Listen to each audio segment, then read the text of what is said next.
పరిశుద్ధ గ్రంథంలో ఉన్నది మనకి తెలియాలి. గొప్ప చక్రవర్తి ఉన్నాడు, అలెగ్జాండర్ తర్వాత వచ్చిన వాళ్ళు వీళ్ళు. అలెగ్జాండర్ గ్రీకు చక్రవర్తి, వీళ్ళు రోమా చక్రవర్తి. Julius Caesar. జూలియస్ గుర్తుపెట్టుకోండి, జూలై నెల ఆయన పేరుని పెట్టేశాడు. ఆయన తర్వాత వచ్చినాడు అగస్టస్ సీజర్. ఆగస్ట్ నెల ఆయన పేరుని పెట్టుకున్నాడు.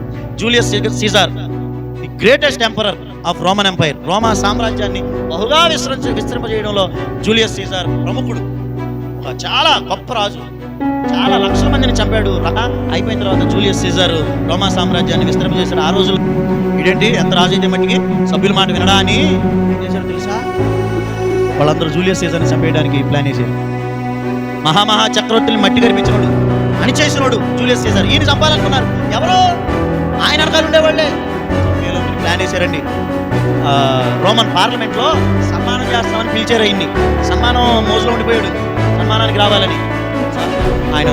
ఆయన అంతఃపురంలో ఉన్న అందరూ కూడా పుట్టదారులు, ఎవడు మంచోడు ఎవడు చెడ్డోడు తెలియట్లా. మామూలుగా ఆయన్ని పార్లమెంట్లో తీసుకెళ్ళి కలుపులేసి అందరూ చంపేయాలని నిర్ణయం తీసుకున్నారు. ఒకే ఒక్కడంట నమ్మకస్తుడు, బయటికి చెప్పలేకపోతున్నాడు. ఏం చేయలేకపోతున్నాడు? ఎందుకంటే చెబితే అక్కడే చెప్పారు, నన్ను చంపేస్తారు రాజుని. ఒక చిన్న స్లిప్ రాశాడంట. స్లిప్ రాసి, అయ్యా మీరు పార్లమెంట్కి వెళ్ళదు, మిమ్మల్ని అక్కడ చంపైపోతున్నారు, దయచేసి మీరు ఎలాగో తప్పించుకోండి అని చెప్పి స్లిప్ రాసి ఇచ్చాడంట. అయ్యా తప్పకుండా చదవని అన్నాడంట.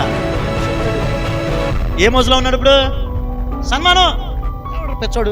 ఆఫ్టర్ ఆల్ నువ్వు ఇచ్చేది పేపర్ నేను చదవాలా, లవ్ లెటరా అనుకుని ఇక్కడెక్కడో ఈ జోబో ఎక్కడ ఉంటుందిగా అక్కడ పెట్టేస్తున్నాడు. పెట్టుకుని సన్మానానికి వెళ్ళిపోయాడంట. వెళ్ళిపోతే అది వెళ్ళి స్టేజ్ ఎక్కగానే తలుపులు వేసేశారు, చంపేశారు. లాస్ట్లో చెప్పిన జూలియస్ సీజర్ లాస్ట్లో చెప్పి మాట్లాడు తెలుసా? నువ్వు కూడానా అన్నాడంట. బాగా నమ్మిన వ్యక్తి అతను చంపుతుంటే నువ్వు కూడానా అన్నాడంట. అట్లా తెచ్చిపోయాడు. అయితే అతను చనిపోయిన అంత్యక్రియలు మళ్ళీ మామూలుగా చేయాలిగా, మరి గ్రేటెస్ట్ టెంపరర్ కదా. అంత్యక్రియలు చేసినప్పుడు ఆయన ఆ జోబులో ఈ స్లిప్ కనబడిందంట. ఏంటిది? ఈయన చంపేస్తారు, నువ్వు తప్పించుకోమని చెప్పిన స్లిప్ కనబడింది. చూసిన వాళ్ళు ఐడియా అంత పిచ్చోడరా, ఈయన్ని కాపాడడానికి ఎప్పుడు అవకాశం ఇచ్చినా ఏం చేసుకోవాలా? పేపరు జూలియస్ సీజర్గా పనోడిచ్చిన ఆ చిన్న ఉత్తరం కంటే ప్రపంచానికి దేవుడిచ్చిన ఈ బైబిల్ చాలా ప్రాముఖ్యమైనది. మీరు నేను మనందరం నరకానికి వెళ్ళిపోతున్నాం, మనందరం అపవాది ఉచ్చులో ఉంటున్నాం, శాపంలో బ్రతుకుతున్నాం. ఆ శాపం నుండి తప్పించుకోవడానికి, నరకం నుండి తప్పించుకోవడానికి, దేవునికి దూరం అయిపోయిన మనుషులు యేసుక్రీస్తు ద్వారా దేవునికి సమీపస్తులవడానికి పిలిచిన ఒక లవ్ లెటర్, పరలోకం పంపిన లవ్ లెటరే, ప్రేమ ఉత్తరమే ఈ బైబిల్. హల్లెలూయా. ఈ బైబిల్లోని సత్యం నీకు తెలియాలి, ఈ బైబిల్లోని విషయాలు నీకు అర్థం కావాలి.